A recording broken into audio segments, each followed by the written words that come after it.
precious hearts. Welcome to episode 3. And today we are going to talk about sadness and depression. Now, don't think that just because my show is called Happy Hearts that I don't know what depression is like. I've never been diagnosed or anything like that. And I would never say that I'm depressed. And I'll tell you why in a second. But let me see if I can empathize with everyone who would actually say they suffer from chronic depression, and it goes something like this. Sleep is the best thing ever when you can actually sleep, because for a moment you do not exist. And the people who you think you are letting down don't exist. The people who you have hurt don't exist. The people who are frustrating you and making you sad don't exist. The people who depend on you, they don't exist. And all the mistakes you wish you hadn't made and the opportunities you were too lazy or too overwhelmed to take are forgotten. And for a couple hours, you get to be nothing, and it feels great. And waking up in the middle of the night and realizing you have a couple more hours to go before the day begins is a huge relief. But eventually, the sun comes up and you can't sleep anymore, and you stare at the ceiling and you realize you do exist, and you begin loading this program of misery into your brain. And you either have to get up and go somewhere you don't want to go, or you must decide, what do I do with myself today to get closer to the kind of life that I want to live, if I even want anything at all. You have all the talent and all the support to accomplish anything you can imagine, but all you want to do is go back to sleep and back to nothingness. And you feel everything you do is never good enough and ultimately meaningless. And it's never even enough to afford you or your loved ones a relief from the relentless rat race of trying to acquire money to, just so you can stand in one spot. And you feel you'll never live up to the best version of yourself or your potential, and that is even if you feel you do have any potential.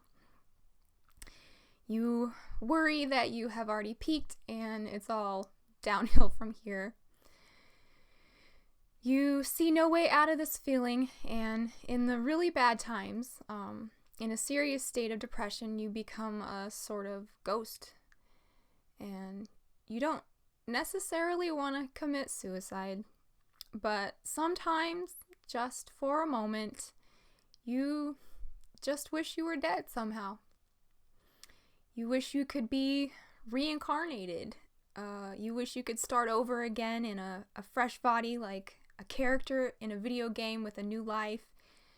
A body that isn't scarred and mutilated from your addictions and your bad decisions and your ignorance and your injuries. You live in or close to a state of perpetual fear. Although you're not sure what you're afraid of, but fear is even better than the darker times when you just feel nothing but an invisible weight pushing down on you. And there's a heavy lead feeling in your chest, and you sigh constantly. And you desperately long for community and activity and social interaction, but at the same time, you don't want anyone to see you in such a state, so you isolate yourself, hoping that in this solitude you can somehow transform yourself like a caterpillar into a cocoon and emerge once again like a beautiful butterfly worthy of love. A creature that doesn't hate itself, right? And everyone you know says they love you and just want to see you happy, but to you, that feeling of real happiness may as well reside at the top of Mount Everest while you're chained up in the valley. Things that are challenging, they feel overwhelming. And sadness is unbearable.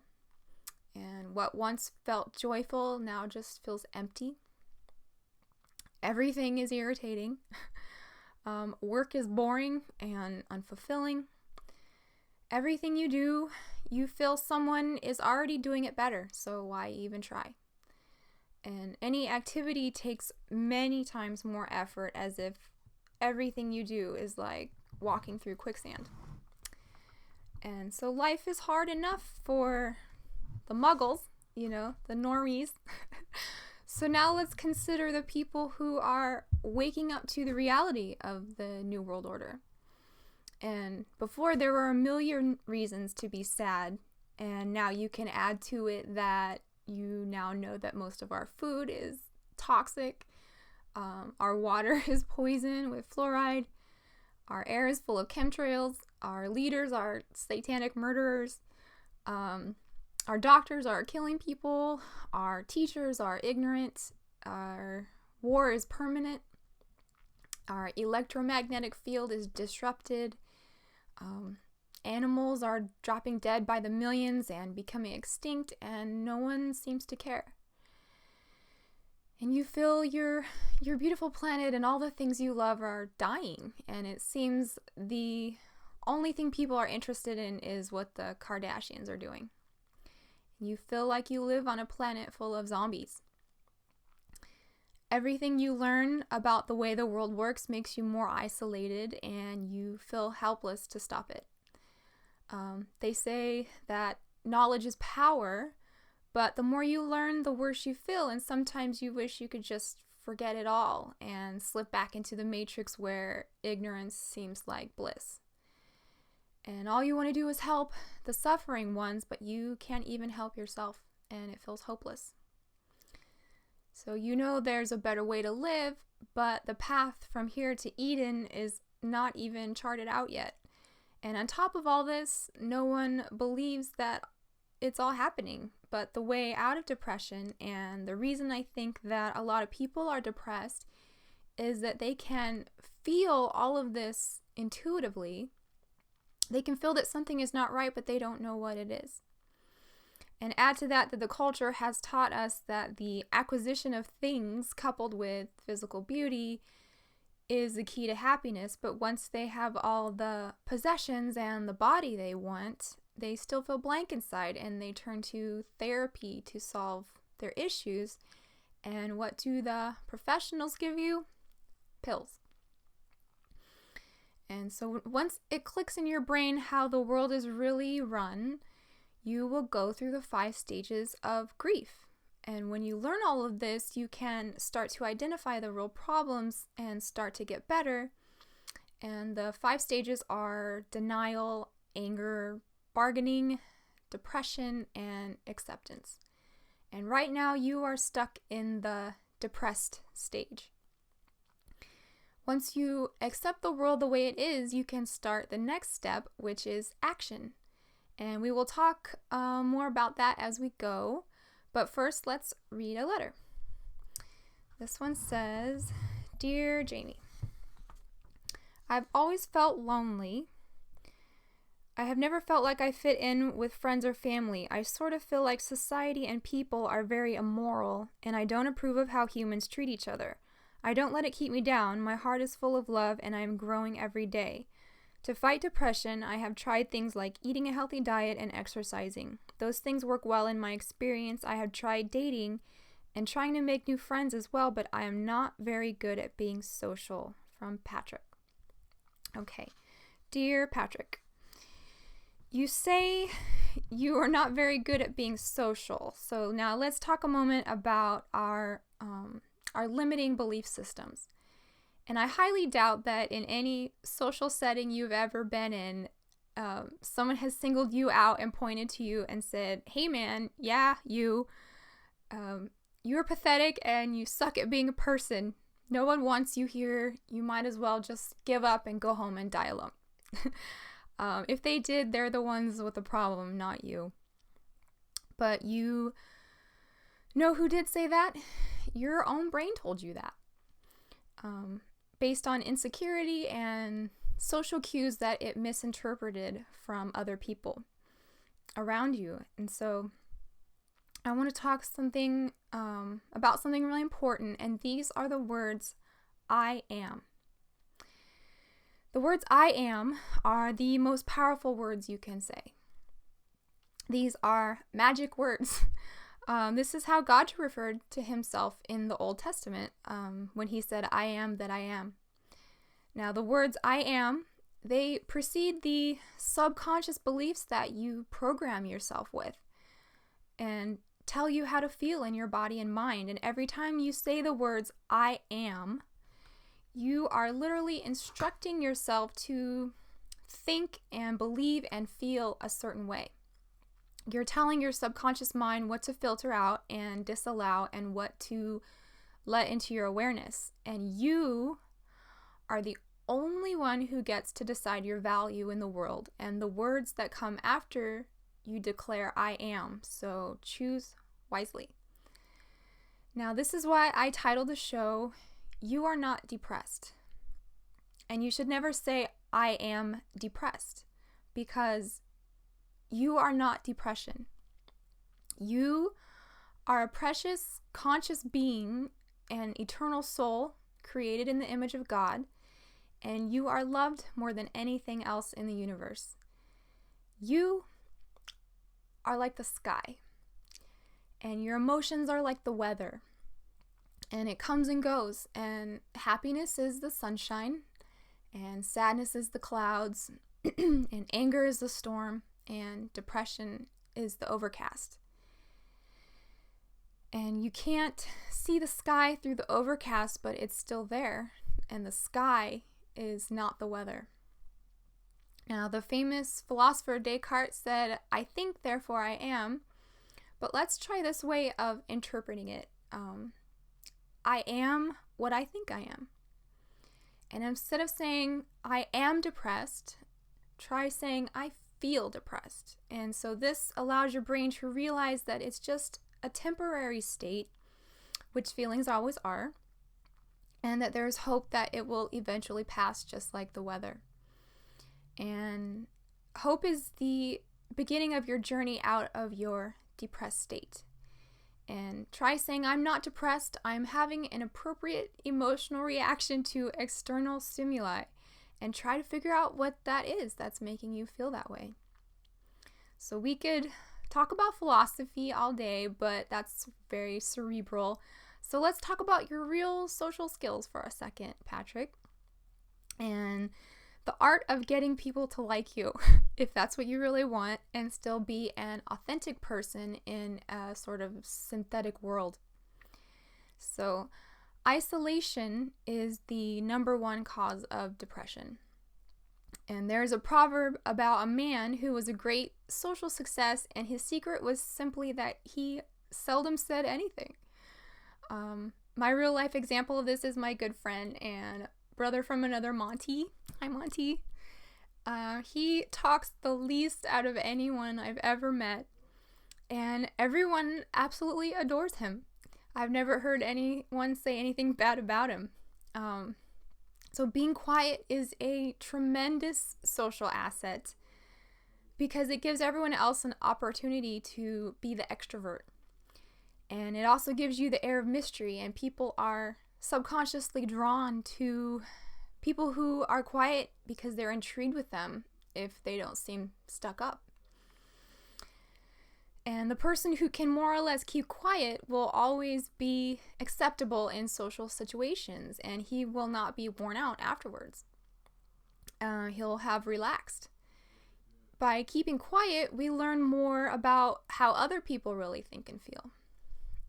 This can be tough on us awake people because we feel a need and a responsibility to educate others, but constantly talking about chemtrails and the Federal Reserve is not going to make many friends. So the moment we turn to another person to teach them something that they didn't want to know or contradict them, we throw him on the defensive, and he feels his basic contribution to the subject is no longer valid. And this doesn't mean we shouldn't answer questions that come from genuine curiosity, but if we keep quiet or at least non-combative, we can learn something of interest from almost anybody. And thinking that everyone else is stupid is going to make us very lonely. Some of the greatest wisdom and insight of the world comes from quote-unquote simple people and children. So if we can be quiet without being boring or tense, then we're doing all right. Sometimes by simply listening, we do people a world of good. And we validate them and give them the realization that there is some way in which they can be seen and heard. And that's something that everyone desperately wants, is to be seen and heard and understood. Social adjustment, in some cases, is just simply the art of letting things happen around you and watching and enjoying. If it becomes evident that after 2 or 3 minutes of conversation that the other individual is so desperately wrong that we have to do something about it, we have to realize that we can't always save others from themselves. And when we try to force our knowledge and our opinions into someone else, we only create an attitude of belligerence and make ourselves look crazy or, stuck up. So if we listen through to the end of the subject, if we let the person really get it out of their system, then his own psychology reverses, and having dumped his mental load, he suddenly becomes receptive and curious. And having poured out, he becomes like the tide, subject to the law of alternation. And when he has given enough of himself to deplete his own psychic stress center, only then does he begin to look around for new ideas. And then he begins to want to receive something when he's empty. So that is the strategic time to give him something of value or teach him of your insights into the topic. And my advice to you in social settings is to try and trick yourself into believing that you are good at making friends. The I am is so important. It's actually a religion of its own. So you can say to yourself, I am friendly, I am interesting, I am happy, I am valuable, I am fun, I am attractive, and see what happens. And I wish you all the best in making friends and staying healthy and joyful. So let's read another letter. And this one is still on the topic of depression. And it says, Dear Jamie, so back in the late 90s, I tried Prozac and it seemed to have no effect on me. It is the same as the fluoride that is added to our water supply, I later learned. My doctor switched me to Zoloft and it worked, but I was unable to climax. I was divorced in 1996 and had a girlfriend 18 years my junior, so I needed to have all my equipment working, LOL. I switched to Paxil. As soon as I took my 90 milligram Paxil and drank my coffee in the morning, I was grinning from ear to ear. Eventually, I weaned myself off Paxil by breaking the tablets in half, then skipping a day, etc., until I was off of it entirely. Observations. During my bout of depression, in the aftermath of my divorce, I was in great physical shape. I was in my 30s, had an easy, well-paying career, owned a loft condo in downtown Denver. I had a musical talent. I was very good looking and in great health. I had no reason to be depressed. I feel that antidepressant medications are a mere band-aid to this condition. I also feel that if a person is depressed, he or she should embrace it and see it through to the end. It is okay to try medications, but not as a permanent solution. Here's what my today self would tell me of the 1990s if given an opportunity. Trust me, life will give you plenty of things to feel depressed about in good time. If you are young, healthy, and attractive, have money and a career, a reliable car, good food in your fridge, a sexual relationship, and are blessed in all of these ways, you really have no business wallowing in depression, so please snap out of it. Life will give you plenty of things to feel sad about in good time. You will have to deal with these things with strength and courage. Donnie Dark. Thank you for your letter. Okay, so let's talk about pharmaceuticals for a minute. These things are really dangerous. The word actually comes from the Greek pharmakeia, which literally means sorcery. And I have a whole chapter in Weird Stuff, Part 1, about sorcerers and robots, which is what these drugs are designed to do to you. Sorcery is the use of magic to control people's minds and bend their will to carry out the will of the sorcerer. And if you go to New York City and take a look at the Pfizer building lobby, you'll see some serious alchemical and magical symbolism going on in the artwork in there. So SSRI stands for Selective Serotonin Reuptake Inhibitors, and they work by preventing serotonin from being reuptaken into the neural pathways. And so serotonin is a neurotransmitter that is basically responsible for your normal, everyday waking state of consciousness, which is something that you need. And when it is prevented from being reuptaken, and what that does is create a general state of well-being, but also it inhibits you from being able to experience a full range of emotion. And you'll never really be happy, but you'll never really be sad either. So these neutral states of consciousness are very zombie-like. And these pills are not now being described for legitimate isolated cases of chemical imbalance. They're being prescribed to people with a normal range of emotions. And, traumatic events in life that everyone goes through, such as the loss of a job or a broken relationship that must be dealt with in a healthy way, they now require antidepressants. And when I was researching, everyone knows about side effects, right? That's a big joke. Side effects could be anything, also leading to suicide. And if you don't think that you had problems before, you do now that you're on these pills. I was going through these articles, and there are way too many to just go through here right now, but I wanted to read you several of these headlines because they're just incredible. Number one, these are all headlines, okay? And they all have a full article to go with it. So number one, now antidepressant-induced chronic depression has a name, tardive dysphoria. So now you can get chronic depression just from your antidepressant pills. Number two, antidepressants may worsen long-term outcomes. Number three, pharma marketed antidepressants to children after hiding the risk of suicide and aggression revealed by clinical trials. Number four, prenatal exposure to SSRI antidepressants changes brain wiring, causing anxiety and depression in adults. Number five, taking SSRI antidepressants during pregnancy more than doubles autism risk, study finds. Number six, Americans being poisoned into psychosis, violence, and insanity by prescription drugs and heavy metals. Number seven, prescription antidepressants, tranquilizers, and painkillers all increase risk of murder. Number eight, medical holocaust.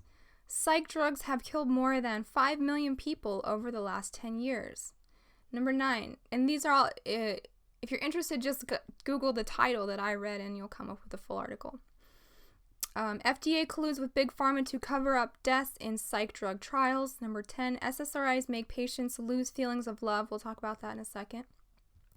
11, high doses of antidepressants increase self-harm in children.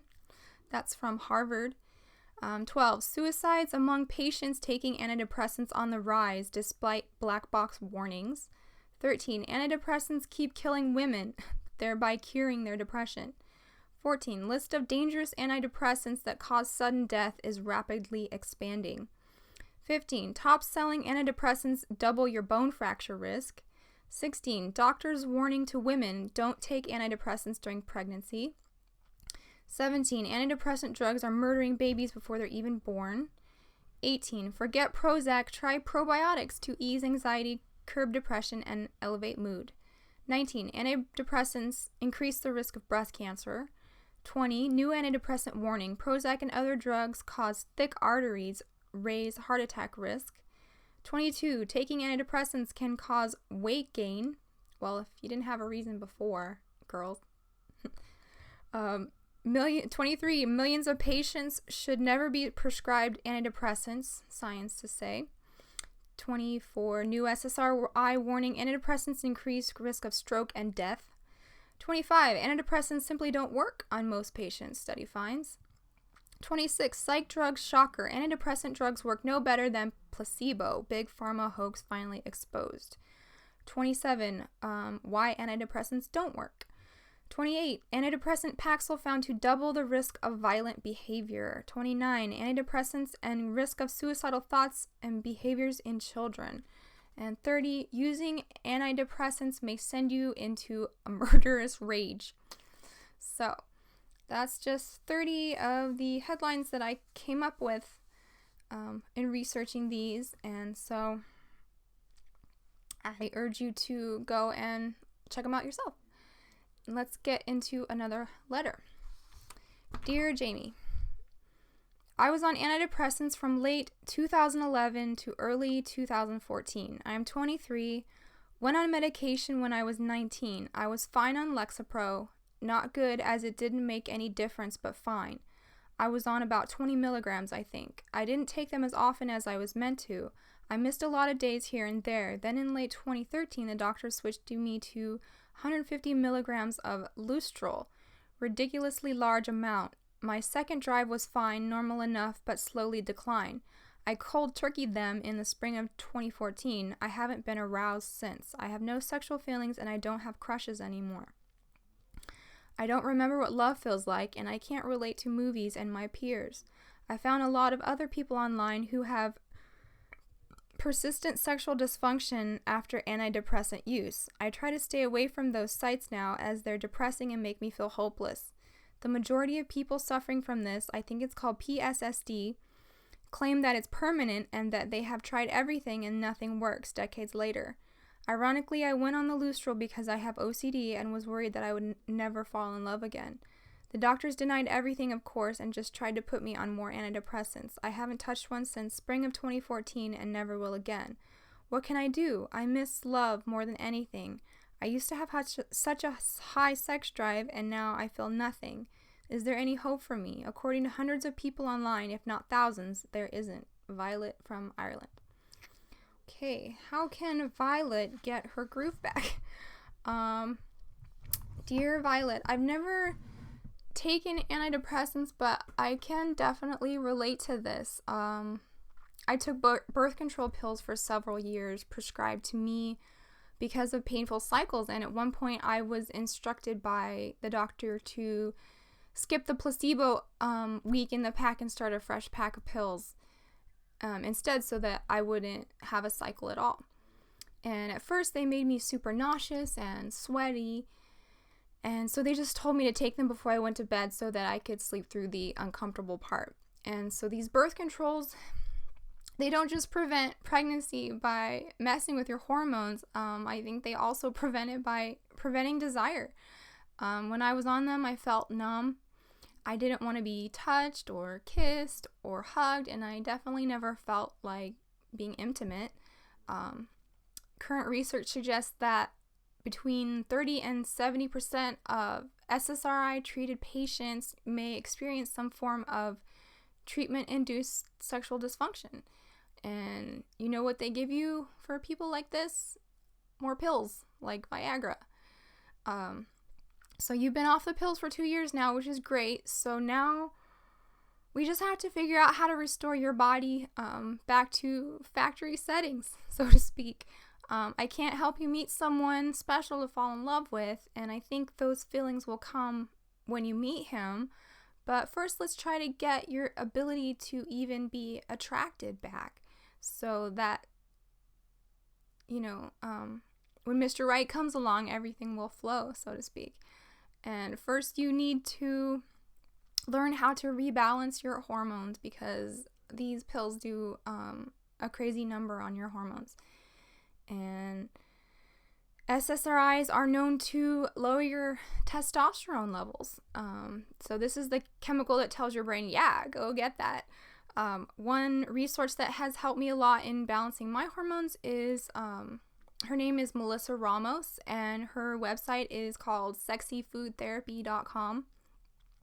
And there you'll find a lot of great advice and things you can do to get you back into a balanced state naturally. And a couple of herbs that I've heard increase female libido that are widely available is maca powder. And maca is high in iodine, and so that supports a woman's hormone balance, and its zinc is a essential mineral for a healthy sex drive, and it does more for your body as well. And then this one didn't make the list by accident. Not technically an herb, but dark chocolate containing 70% cocoa will help increase dopamine in your brain, which is that happy chemical.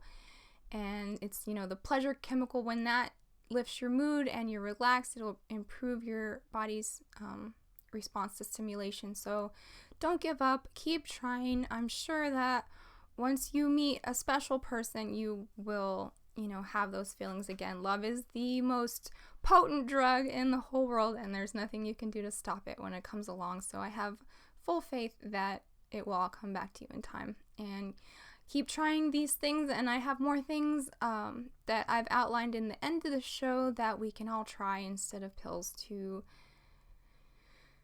curb our depressed feelings, right? So let's read another letter. And this one is from Anonymous. And it says, "Hi, Jamie. I used to do neuroscience specialty sales of SSRIs and other prescription drugs for schizophrenia, bipolar disorder, and ADHD. I was ranked #1 nationally in sales in my division for a while there, but bored out of my skull, I volunteered to go back into the U.S. Army. I also took them for 7 years while I was promoting it, and after I went back on active duty, I can't talk about the company as I signed an NDA with them, but I can talk about my personal experience taking it and the things I realized upon the way doing my own research and coming to conclusions I never expected. Especially from observing friends and family members that took SSRI antidepressants and psychiatric prescription drugs, like my brother, who's 42 and autistic, and ended up being diagnosed with schizophrenia after taking Prozac and Valium. I recognize that he likely had a low thyroid issue, not schizophrenia, but none of the doctors even considered that maybe it was the medicine causing it. All they did was double the dose of everything. He almost ended up in lockdown mental facility for the rest of his life, where he would have just been shot full of Halidol and left to drool in a corner. My father, a neurosurgeon, was among those physicians that scoffed at my suggestion that perhaps the Prozac and Valium were blocking his thyroid function and manifesting the schizophrenia-like symptoms.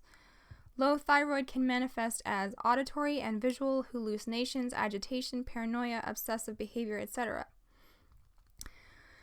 My brother was having a conversation with 5 people that weren't there, so I gave him some of my natural thyroid medicine, and the schizophrenia disappeared. It was like a freaking miracle. He also had a list of low thyroid symptoms that I recognized. Almost 2 years down the road from that, the only prescription he takes is 2 natural thyroid pills called Nature Thyroid. He definitely does not have schizophrenia, but he still does have autism. That incident and others made me realize a few rather shocking truths. For instance, how a number of prescription drugs contain fluoride, antibiotics, allergy drugs, etc., and how most physicians seem to have taught that this THS test is the gold standard for detecting low thyroid. If you read a lot, you would know that is BS, and that something like up to 50% of the population is walking around with unrecognized low thyroid. There are so many health problems linked to low thyroid, I'm sure the doctors aren't meant to know. Research how the Rockefeller Foundation and the Carnegie Institute decided to take over education. Carnegie High School and below, Rockefeller Institute Higher Education, they gave large grants to every medical school in the world pretty much, and bought Harvard Medical School all in the 1930s in exchange that 1 to 3 members of the Rockefeller Institute to sit on each university's board. The Rockefellers owned the majority of pharmaceutical interest in the U.S. in addition to most of the oil. Read Eustace Mullins' book, Lethal Injection. But I digress. Back to the depression. I had been feeling down when I originally started taking an antidepressant. I hated pharmaceutical sales, even though I ended up being very good at it. I never liked the job, never felt good about it. I didn't realize how much difficulty I was going to have getting off the pills. I will explain why if you are ever interested in hearing why. it was so difficult for me and likely anyone who has taken an SSRI deep insight on this, and I can tell you what I did to finally rid myself of that poison. It would take too long to type out. After a while, I started having difficulty concentrating. I was prescribed 30 milligrams of Adderall XR. I took that for almost 7 years also. I read a lot, realized these two meds were likely causing all the memory loss, and finally, with great difficulty, weaned myself off both. Terrible memory and focus ensued. It has only improved in the last year, thank goodness. I think my brain has recovered quite a bit. Sorry that I ever took either and recommend now that no one ever start unless it's for a very short time. There's so much more to tell you about how shocking little physicians know about this subject. Depression, difficulty concentrating, and ADD symptoms can be the result of low thyroid, and treatment with thyroid can resolve many of these issues. And I am talking about natural desiccated thyroid. It is basically thyroid gland from an animal that has been dried, powdered, and pressed into a dry pill. I take nature thyroid because it's just thyroid and doesn't contain aluminum and GMO cornstarch like Armour thyroid.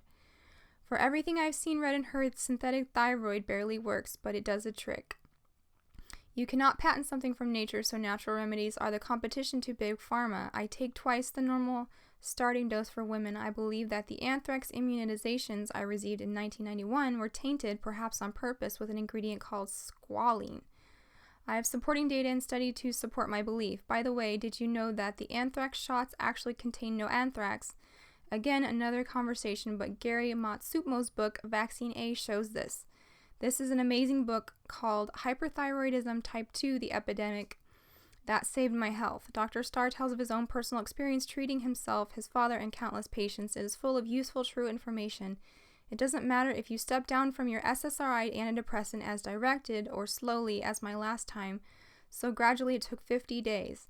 Within days, you will end up having awful back, neck, and muscle aches. They are so awful you feel as if you are 100 years old, and you will be tempted to go back on your SSRI thinking that maybe you need it after all.